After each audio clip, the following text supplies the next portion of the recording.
Olá pessoal, vamos ver o nosso caso clínico de hoje. Esse caso clínico é bem interessante, porque é um paciente que nós atendemos inclusive sexta-feira, num atendimento de urgência e emergência com os alunos no qual eu faço. Então nosso paciente é um idoso, 76 anos de idade, chega ao pronto-socorro trazido pela família, com história de queda da própria altura na madrugada, perto das 4 da manhã. Ele foi admitido no pronto-socorro às 8h30. Durante a investigação, o paciente refere que após levantar, apresentou quadro de tontura, visão turva e queda. Refere não estar se alimentando bem nos últimos dias. Ele tem uma história mórbida pregressa de neoplasia de laringe, que realizou quimio e radioterapia e evoluiu com déficit de deglutição para alimentos pastosos depois desse procedimento e em acompanhamento já há 4 anos num serviço de oncologia. No exame físico, ele se apresentava-se hipotenso, 78/54, extremidades frias, sinais de desidratação, 3 cruzes em 6, taquicárdico, com pulso irregular, de aproximadamente 170 batimentos por minuto. Foi solicitado eletro e feito medidas gerais para ele. A minha primeira pergunta é: qual o diagnóstico agudo e diagnósticos crônicos da história mórbida pregressa deste paciente que fez com que ele procurasse atendimento com a gente?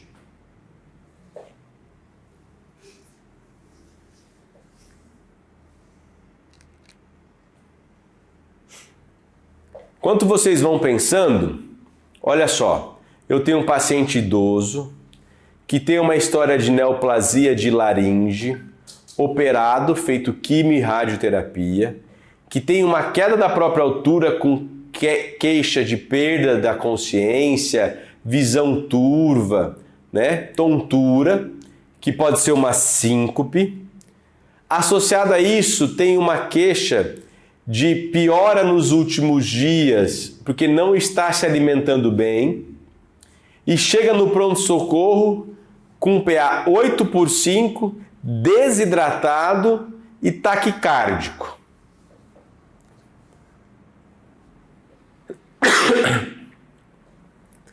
A primeira pergunta que eu faço é: tem taquicardia? Tem. Esse é o eletro. A princípio de QRS estreito, de RR irregular. Esse paciente tem sinais de instabilidade clínica decorrente desta arritmia ou de uma patologia ou doença sistêmica que está motivando ele buscar atendimento?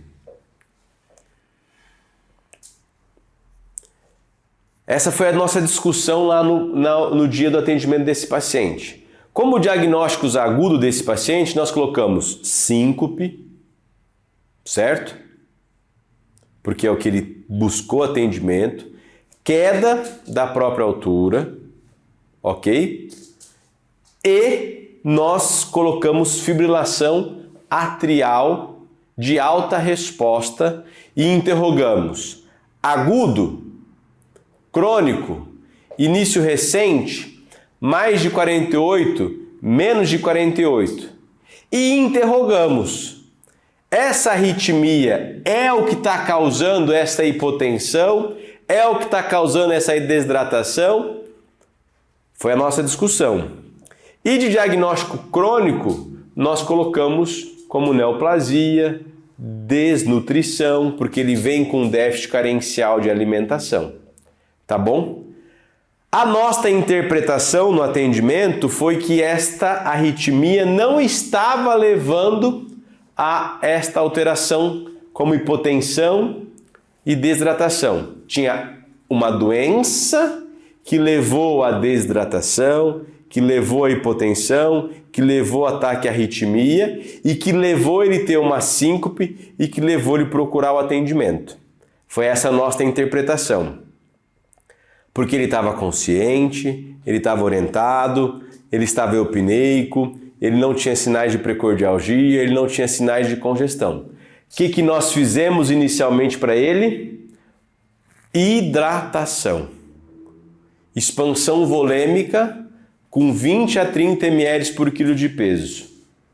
E, após expandi-la adequadamente, com quase 2,5 litros e 3 litros de Ringer lactato, ele já teve uma melhora da pressão, reduziu um pouco a frequência cardíaca, mas mesmo assim manteve-se taquicárdico. E aí nós optamos por baixar um pouco a frequência cardíaca dele e não reverter, porque nós não sabíamos qual é o tempo de início desta arritmia. Consequentemente, a frequência cardíaca reduziu, a gente melhorou o débito sistólico do átrio para o ventrículo, ele ficou melhor hemodinamicamente. Certo? A Cássia. Paciente com disfagia pode levar a apneia obstrutiva do sono, que é um fator de risco para FA e HAS, tendo em vista a rádio na região e antecedente de câncer também na região. A disfagia dele foi decorrente da rádio e da quimioterapia, certo? Essa disfagia levou um déficit carencial. E aí a gente tem que lembrar que basicamente a doença que ele tem é no esôfago. Ele tem sim uma cirurgia na laringe pelo tumor, mas não é isso que vai levar à síndrome da apneia obstrutiva do sono. A síndrome da apneia obstrutiva do sono está relacionado na maioria das vezes com quadros de obesidade, de outras doenças. A idade dele levou e pode levar, e a gente conversando com ele depois entendeu que ele era um paciente hipertenso e que idade e hipertensão levou a ele ter um quadro de FA, que ele entra e sai e que não era um primeiro episódio daquele dia. Porque com as medidas que nós temos clinicamente ele melhorou. Não sei se eu respondi, Cássia, mas qualquer dúvida pergunta novamente, tá? Então, de diagnóstico agudo, que nós colocamos síncope. Aí nós fomos entender da onde está vindo essa desidratação, da onde está vindo essa hipotensão, principalmente num paciente que tem história de disfagia. Quem tem história de disfagia, a chance de ter broncoaspiração é muito grande. Fizemos um raio-x de tórax, uma pneumonia na base direita. Então, qual foi nossa interpretação? Idoso, neoplasia de laringe, hipertenso prévio, episódio de FA que não deve ser o primeiro episódio, com disfagia, fez um quadro séptico, fez hipotensão postural, fez síncope, procurou atendimento, descompensou a FA. Lembra aquele primeiro quadrinho que eu trouxe aqui da nossa aula? De fatores prévios e fatores de doença crítica? Descompensou a FA. Expansão volêmica, antibiótico terapia, hidratação, baixar a frequência cardíaca, ele melhorou.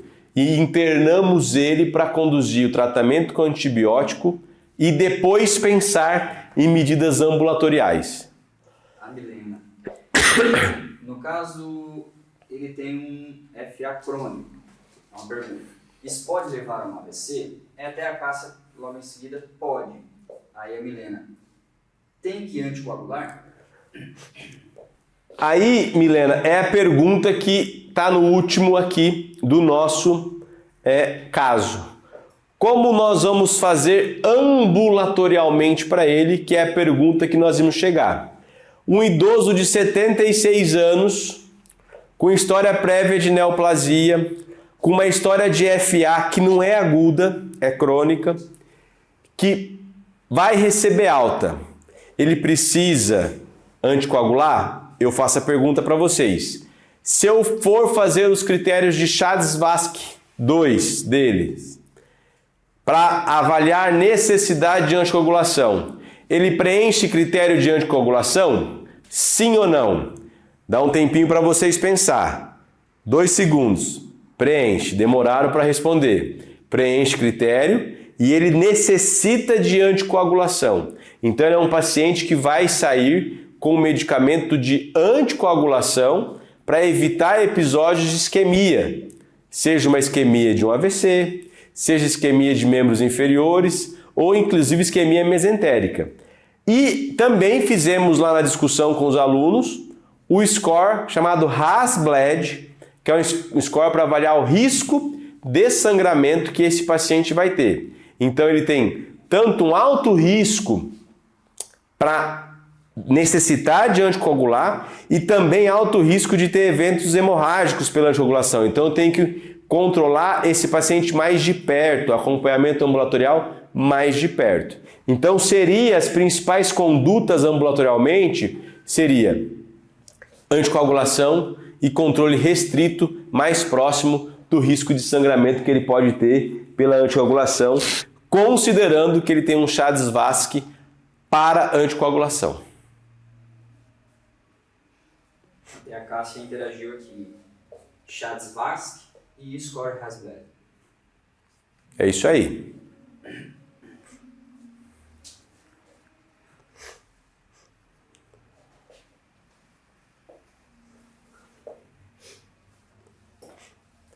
Dúvida, pessoal, para finalizar aqui o nosso caso clínico? Lembrar sempre, as BRAD, ataque e arritmias, acontecem com uma certa frequência no pronto-socorro. Entre elas, a FA é a mais frequente da que busca o atendimento no pronto-socorro.